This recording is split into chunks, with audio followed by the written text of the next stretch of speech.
Salut à tous, c'est Arthur de Farming Together. Aujourd'hui j'ai le plaisir de vous emmener sur la plus grosse ferme d'Europe productrice de chlorelle. Donc on va aller à la rencontre de René-Jean Guillard. Il va nous expliquer tous les principes de cette culture un peu spécifique. Et je vous laisse me suivre.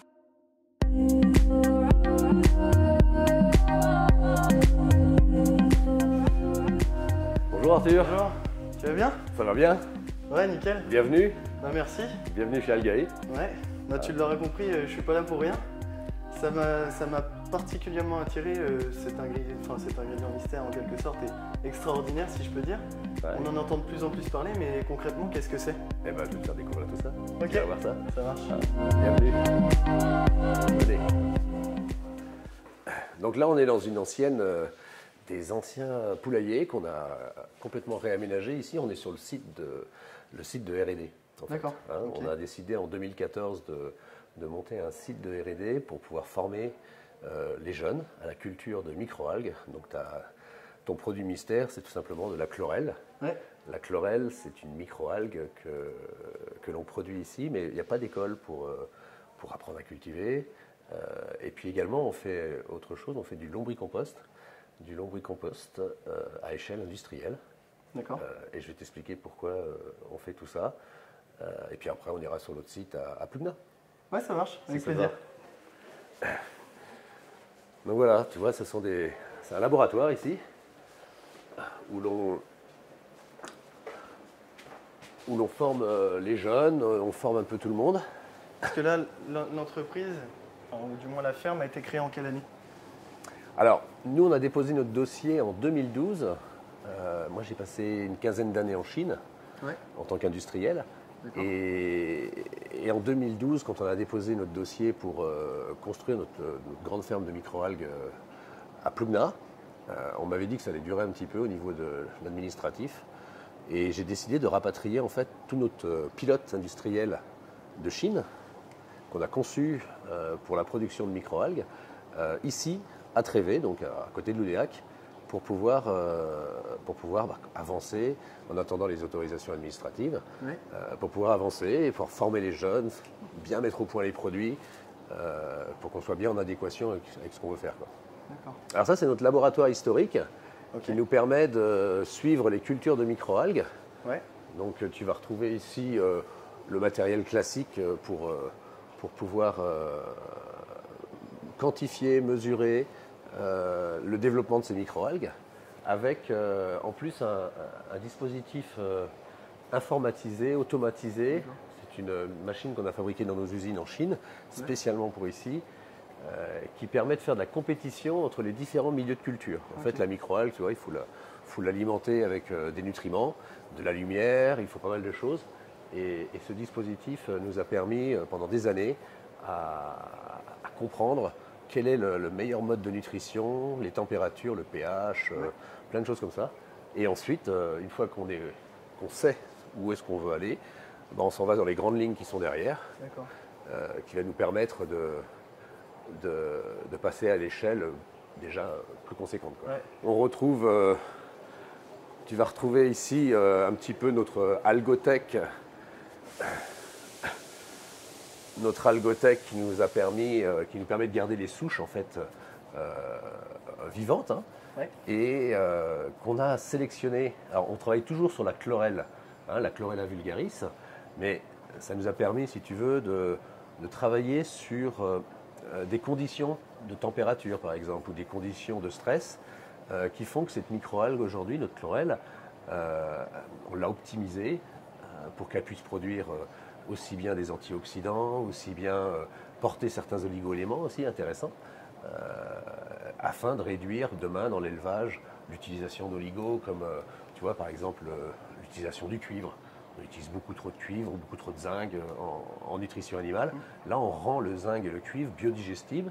On peut le réduire d'une façon drastique, de façon qu'on n'ait plus ces problématiques de cuivre ou de zinc dans les fosses.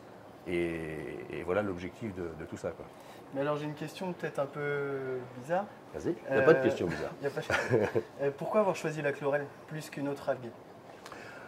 Alors, à l'origine, si tu veux, le début de l'histoire, la genèse de l'histoire, en 2008 ou 2009, en Chine, moi je travaillais avec un groupe qui s'appelle L'Oréal, en tant que R&D, avec notre centre de R&D. Et on avait sélectionné cette algue parce qu'ils étaient venus nous voir pour essayer de retirer l'huile de palme de la cosmétique. Et la candidate pour pouvoir retirer l'huile de palme de la cosmétique, c'était la chlorelle, mais il fallait la produire d'une façon vertueuse, rapatrier tout ça en France évidemment. Et puis le temps est passé, on a travaillé sur le prototype de production, on a travaillé sur plein de choses, et on s'est aperçu qu'en fait la chlorelle, c'est un véritable bijou de la nature, si tu veux, parce que c'est très riche en acides aminés, très riche en vitamines, des oligo-éléments, et puis également des antioxydants. On a le rapport oméga 3, oméga 6 est proche de 1. C'est idéal pour la nutrition, quoi. Donc on est parti sur ça. Voilà. Et là, je vois plein de tubes, mais pourquoi il y a plein de tubes Alors, ici, c'est ce qu'on appelle les photobioréacteurs. C'est le pilote qu'on a rapatrié d'Asie. Il y a 10 ans qu'il a été construit.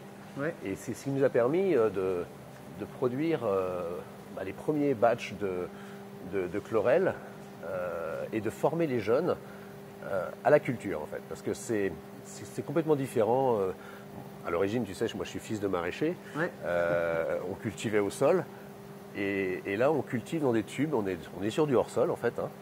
Et on va pouvoir, si tu veux, contrôler tout ce qu'on ne veut pas qui interviennent dans la nutrition et dans le développement de la cellule, c'est-à-dire des bactéries, des pathogènes. Donc c'est pour ça qu'on est sur un système confiné qu'on appelle un photobioréacteur. Ce sont des tubes.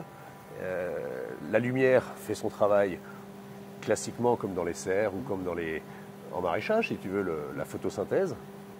Et puis ensuite, on vient donner à nourrir aux microalgues, notamment du CO2. C'est très important puisque ce sont des cultures qui consomment beaucoup de CO2. Alors, le gros intérêt, c'est qu'on a des rendements très puissants à l'hectare. Et le deuxième gros intérêt, c'est qu'on n'a pas d'évaporation. Donc on ne consomme pas d'eau. L'eau est dans les tubes, mais elle ne va pas évaporer comme quand tu arroses des salades ou des choses comme ça. Et vous faites des cycles de lumière ou quelque chose comme ça peut-être? Non, on travaille en lumière naturelle complète. D'accord. On travaille en cycle avec les saisons. Donc on a un peu moins de production l'hiver. Et puis l'été, on a beaucoup plus de production. Okay. Alors aujourd'hui, si tu veux, la chlorelle, on la travaille pour la nutrition animale. Et puis, avec l'ANSES, on a un permis d'expérimentation qui dure depuis 3 ans, ou c'est la 3e année cette année, où on utilise la chlorelle comme fertilisant ou biostimulant. Et les résultats qui ont été obtenus depuis 2 ans à peu près, on a des résultats sur les cultures de pommes de terre, par exemple, où on vient pulvériser cette chlorelle vivante et fraîche directement sur les pommes de terre. Ouais. Et on a réduit, on est passé sur des belles parcelles de plus de 10 hectares, de 13-14 IFT, c'est l'itinéraire de fréquence, la chimie, quoi, ouais. À 3. D'accord. Donc on sait produire aujourd'hui des produits qui vont biostimuler les plantes afin de réduire la chimie, quoi. Et non toxique du coup. Et non toxique. Est-ce qu'il est possible de le consommer si j'ai bien compris? Alors la chlorelle, autorisée à la consommation humaine, ouais. Autorisée à la nutrition animale. Depuis peu, c'est très récent, 2021, on peut aujourd'hui l'utiliser en application foliaire. Ouais. C'était un comble. On pouvait la boire, on pouvait la donner aux animaux, mais on ne pouvait pas les mettre sur les pommes de terre. Ouais. Il faut vérifier tout ça. Donc là, ça y est, l'algue est passée dans le cahier des charges du ministère. Et on va pouvoir maintenant utiliser cette technique pour les vignes, ouais. Les grandes cultures. Alors en maraîchage, évidemment, je suis revenu un peu sur nos terres à Nantes et on a commencé avec des maraîchers et c'est extrêmement intéressant. L'effet biostimulant, c'est le développement de la photosynthèse en fait. Okay. Donc on passe un coup de chlorelle au pulvé, 3 jours après tu reviens, ouais. C'est vert foncé. Voilà. Ah oui. Et comment est-ce qu'elle est récoltée du coup cette chlorelle? Alors ça se récolte en continu. On a des procédés qu'on a mis au point. Bon, il y a un peu de secret, un peu de brevet, un peu de tout ça depuis des années. Mais on a réussi à mettre au point une technique qui fait qu'on a quasiment sans énergie la capacité de concentrer les chlorelles. Donc on concentre cette production en permanence, en continu, et on délivre auprès des éleveurs ou auprès des producteurs dans des grandes cuves qu'on appelle des IBC, de 1000 litres. cette chlorelle concentrée, vivante et fraîche. Sous forme liquide. Sous forme liquide. D'accord. Alors tu vois, les tubes sont nettoyés en permanence par l'intérieur en fait. On a un système de balles qui te permet de retirer les cellules mortes de la division cellulaire pour éviter qu'une contamination se propage dans le photobioréacteur. Ouais. Le rôle également, c'est de chasser l'oxygène en excès de cette balle. Et puis ça marche bien, quoi. Ça, c'est des procédés. Là, il y a un flux continu. Il y a un flux continu. Il y a un courant voilà. qui permet. Exactement, c'est un système d'airlift et on a des volumes très importants qui sont déplacés. On ne s'en rend pas compte, mais il y a un vrai courant à l'intérieur des tubes. Hein. Il faut que à la différence, si tu veux, des salades, les salades, elles ne bougent pas et c'est le soleil qui bouge. Là, on fait bouger la microalgue.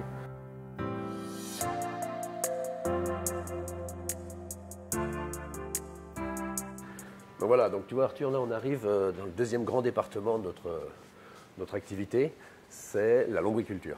D'accord. Alors lombriculture, c'est la biotransformation des matières organiques par des vers de terre. D'accord. Sous la forme derrière de granulés ou... Alors, avant d'arriver à ce stade-là, si tu veux, on va d'abord faire digérer les matières organiques, ça va passer dans le tube digestif des vers de terre, et ça va ensemencer des matières organiques avec des bactéries qu'on appelle les bactéries bénéfiques, les bactéries bénéfiques du sol. Et on va récupérer donc une strate importante au bout de quelques mois qu'on appelle le lombricompost, qui est en fait de l'humus. Okay. C'est de l'humus. Donc on va créer ici artificiellement, hors sol si tu veux, de l'humus à grande échelle et à grande vitesse. Puisque dans le sol, il faut des dizaines d'années pour le faire. Le sol en est dépourvu. Donc nous, on va apporter ça sous forme de granulés, directement au moment du semis, de façon que les plantes se retrouvent dans un milieu très riche de ces bactéries bénéfiques du sol. Okay. Et donc pour cela, il y a des bacs avec des vers de terre, je suppose, ou quelque chose comme ça? Voilà, je vais te faire voir ça. Ok.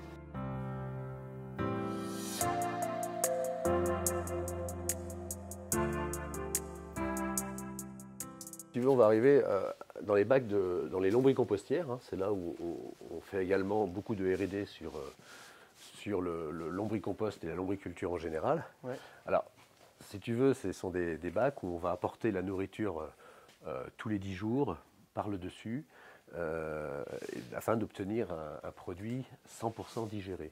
On estime aujourd'hui que tout l'humus qu'on récolte, il a été digéré entre 200 et 300 fois par les mêmes vers. D'accord. Parce que là, il y a combien? Enfin, il y a beaucoup de vers de terre, je suppose. Ouais, on est sur des quantités de 10 000, 15 000 vers au mètre carré, quoi. Ah oui. C'est quand même des...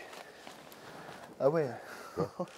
Et donc, on apporte les matières par le dessus. Et tu vas retrouver, donc, tu vois, les vers, ils sont là. Okay. Et ils mangent en permanence. Okay. Alors, c'est un ver bien particulier. Hein, c'est ce qu'on appelle Eisenia foetida. C'est le ver rouge, en fait, du fumier. Okay.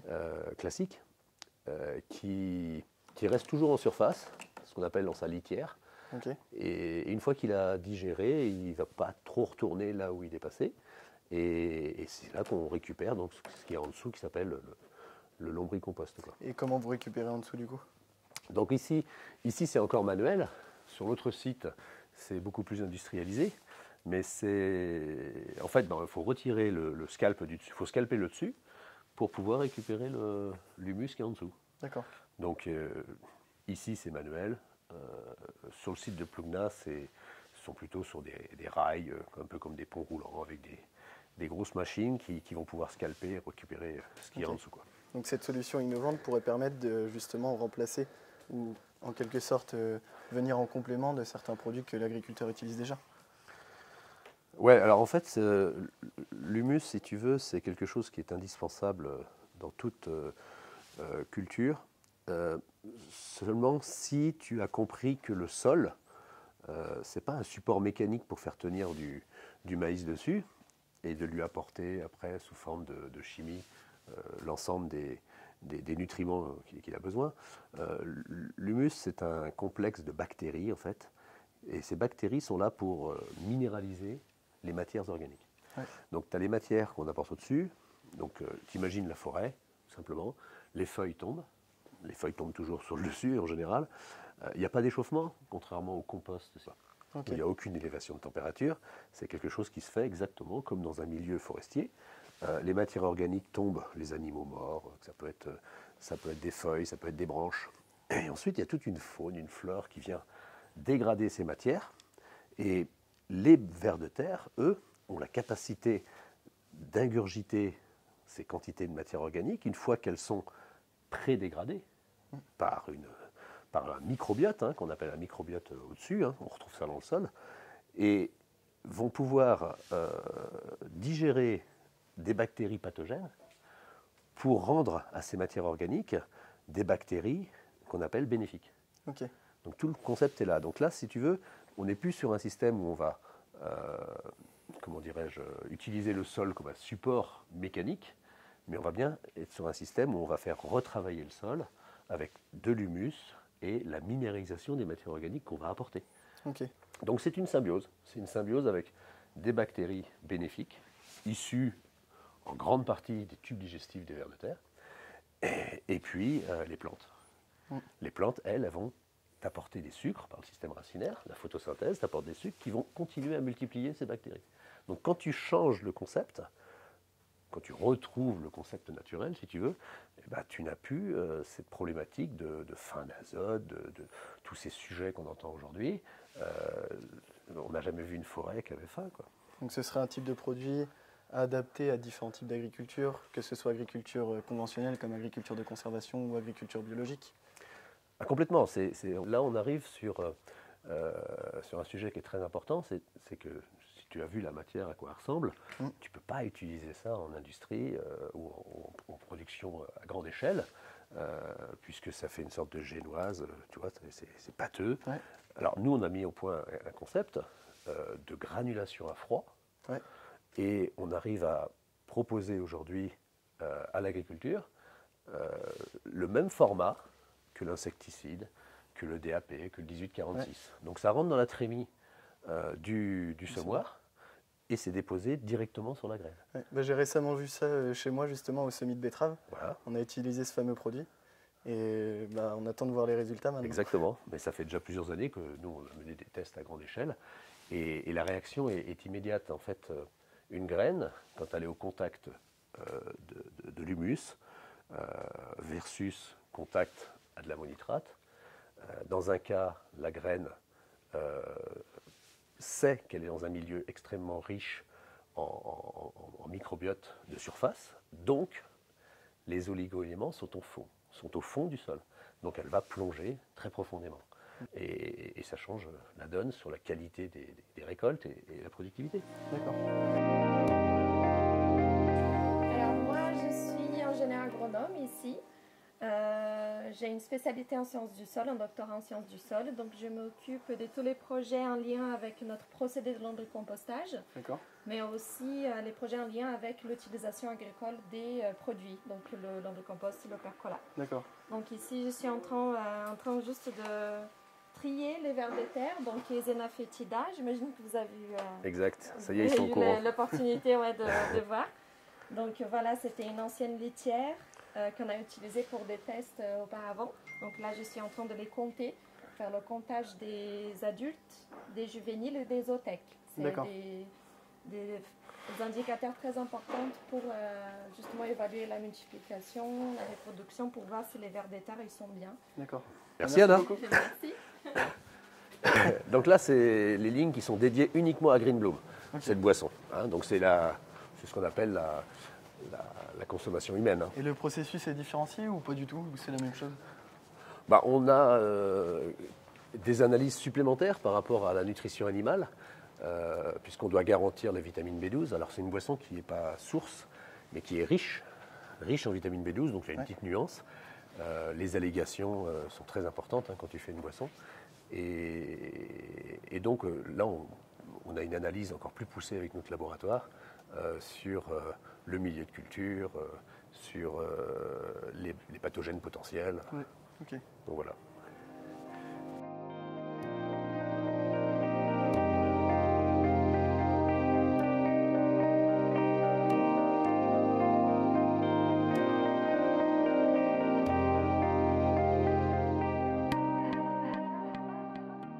Donc ici, si tu veux, on garde un backup d'une plante qui est très importante pour nous, qui s'appelle la Jacinto. Ouais. Alors, c'est une plante qui est plutôt tropicale, qui est une plante en milieu tropical invasive, mais qu'on a beaucoup de mal à garder, nous, en hiver, parce qu'il faut beaucoup de température. C'est une plante qui ne supporte pas le froid. Alors, dans le concept que je vous ai présenté tout à l'heure, il y a ce qu'on appelle la phytoépuration. Et on a beaucoup de liquides quand tu fais de la méthanisation d'effluents d'élevage, comme le porcin, par exemple, tu vois, les lisiers. Et ben nous, on traite ces liquides par phytoépuration grâce à cette plante. Donc, sur site à Plugna, on a plusieurs hectares de cette plante sous serre qui va permettre, elle a deux grandes facultés. Premièrement, elle est capable de grandir très vite. Elle a le règne de croissance le plus important de la végétation. Et puis, elle va abattre certains oligo-éléments importants qu'on a trop d'azote ou certains, l'ammoniac également est capable de travailler là-dessus. Et puis, elle a la capacité de faire de l'évapotranspiration. Ouais. Et l'évapotranspiration, pour nous, c'est important parce que ça permet de réduire des volumes sans endommager la nature, puisqu'on va rendre à l'atmosphère de la vapeur d'eau, en fait. Et on va pouvoir même la récolter, cette vapeur d'eau, parce que nos systèmes de toiture de serre sont équipés pour collecter ces vapeurs et récupérer de l'eau pure. Sur le site de Plugna, on ira tout à l'heure, il n'y a pas de consommation d'eau par forage ou de l'eau de la ville. On a un circuit complet de récupération des eaux de toiture et de l'évapotranspiration. Ok.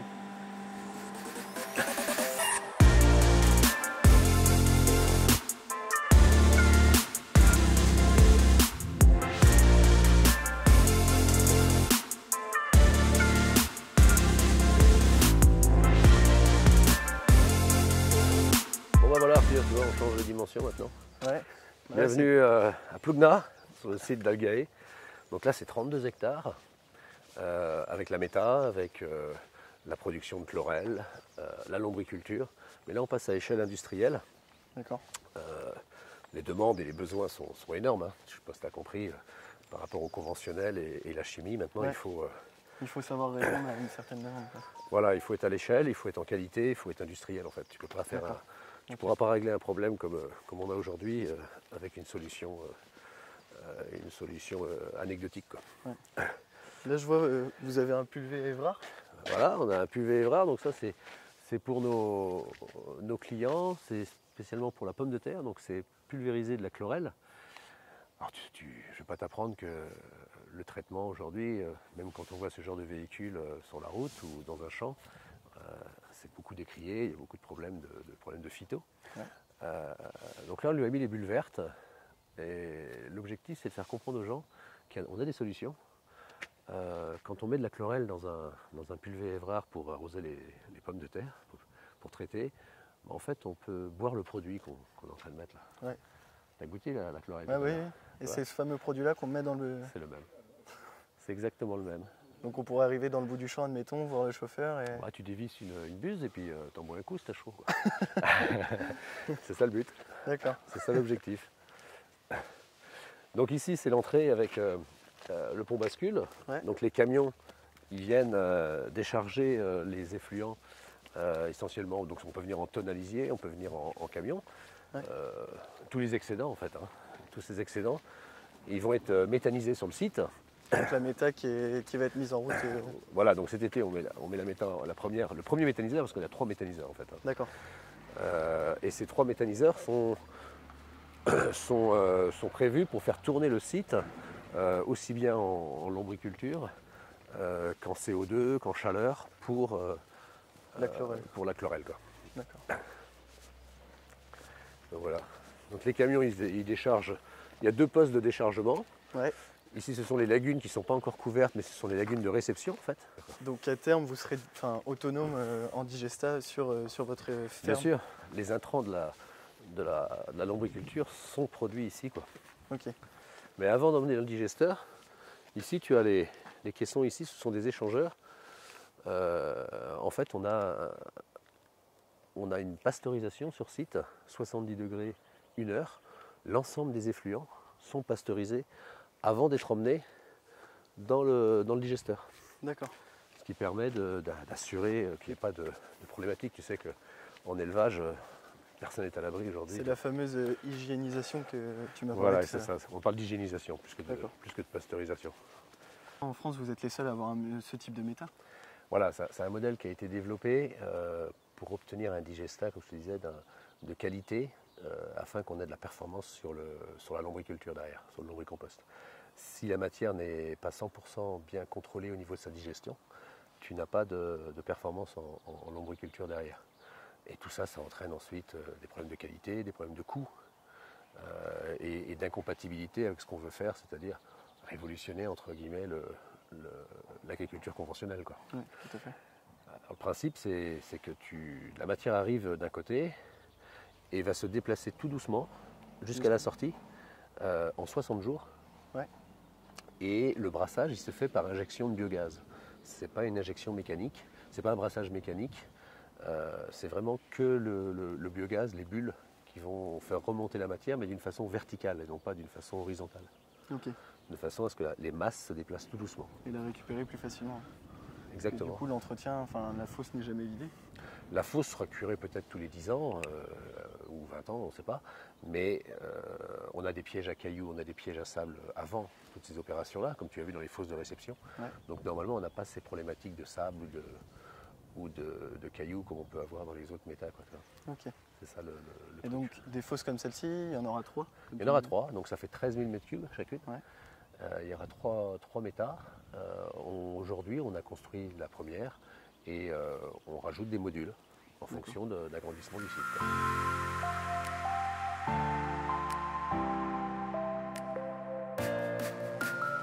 Donc Arthur, là on arrive dans le site de production de microalgues de Plumna.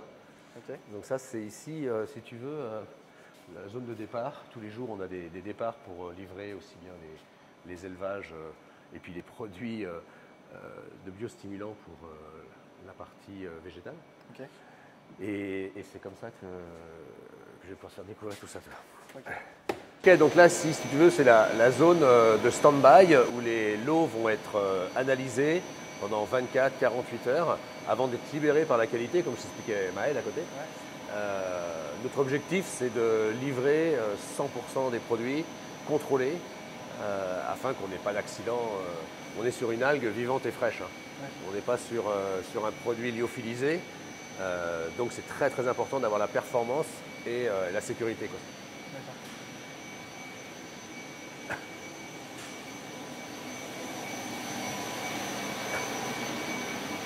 Donc là on arrive sur le site de production, hein, sur la première serre de production de Chlorel.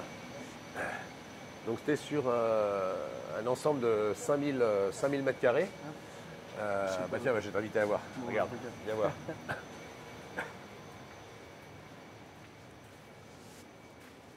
Donc là, on est sur le même concept, mais avec une nouvelle génération de photobioréacteurs qui ont été développés par mes entreprises, qui permettent d'avoir encore plus de performance. Ce sont des photobioréacteurs de 125 mètres de long. D'accord ? On est sur 11 niveaux. Et chaque cluster fait 85 mètres cubes.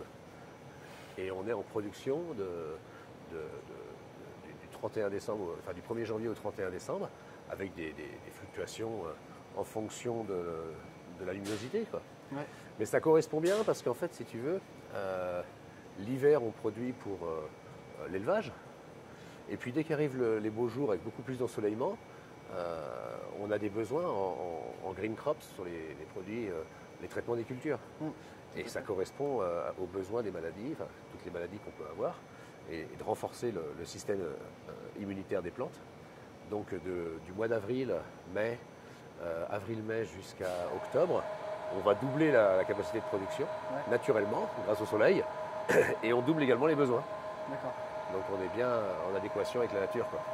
Et puis on a des lignes, tu vois, des systèmes de rideaux. Donc les maraîchers ils vont dire mais ça marche pas ça dans une serre de maraîcher parce que tu peux pas mettre dans le noir complet une serre. Et en fait, comme c'est l'algue qui se déplace, nous on peut réduire la luminosité et on réduit cette luminosité en fonction de la concentration d'oxygène dans le milieu. Okay. En fait, la chlorelle, alors la chlorelle va produire beaucoup d'oxygène. Cet oxygène à très haut niveau est létale pour la chlorelle. Elle va mourir, elle va changer de couleur. Mais elle est très intéressante également, si tu maîtrises le concept, parce que pour lutter, la chlorelle elle va produire des antioxydants. Et nous, notre cheval de bataille, si tu veux, c'est de contrôler l'exposition à la suroxygénation du milieu pour produire le maximum d'antioxydants, de façon que cette chlorelle soit très riche et très puissante.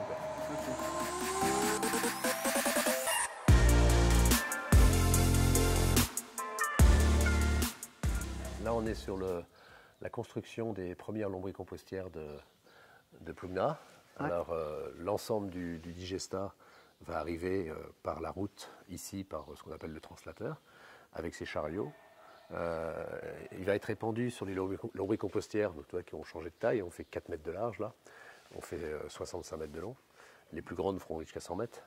Et ensuite, notre travail, c'est de multiplier les vers de terre, récupérer le lombricompost et granuler. Donc, je t'invite à venir dans 6 mois, tu auras déjà, à mon avis, une bonne vue de comment on procède. Avec plaisir. En tout cas, merci beaucoup René Jean de m'avoir fait visiter toute ta ferme, la plus grosse ferme productrice de microalgues d'Europe, en quelque sorte. Et à une prochaine. Ça marche, et puis je t'invite à revenir dans 6 mois, tu verras qu'il y aura déjà beaucoup plus de vers de terre. Ouais, merci beaucoup.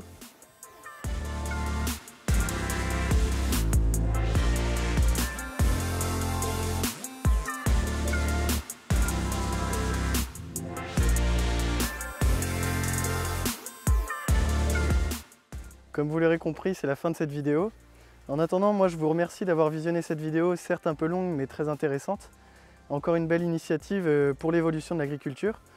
N'oubliez pas de vous abonner à la chaîne YouTube et je vous donne rendez-vous à la prochaine vidéo, la semaine prochaine. Et à bientôt!